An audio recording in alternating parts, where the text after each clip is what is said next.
I think it'll be different. I do. I think there'll be some similarities. I think the foundation and some of those things will still be the same. But Hubert has his own experiences. You know, he had a really, really good NBA career and played for some great coaches. And you know, I know Hubert is a guy that's really humble.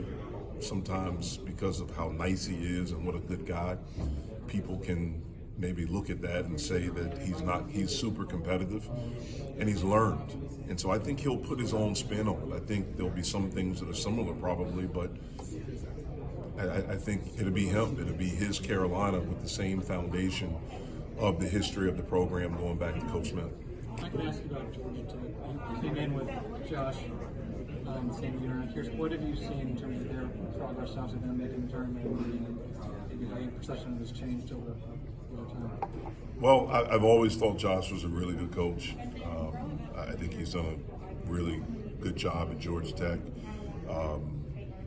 You know, they've recruited well. They've really helped guys get better. If you look at Moses Wright from when he first got there to how he ended up ACC Player of the Year. You look at Alvarado, who some quote-unquote experts thought wasn't good enough to play in the ACC, and turned out to be one of the better guards in the ACC.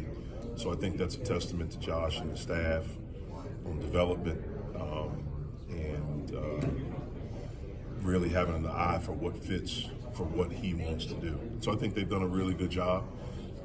Obviously, the last 2 years, the success that they had, probably were a tournament team the previous year or had a chance to be.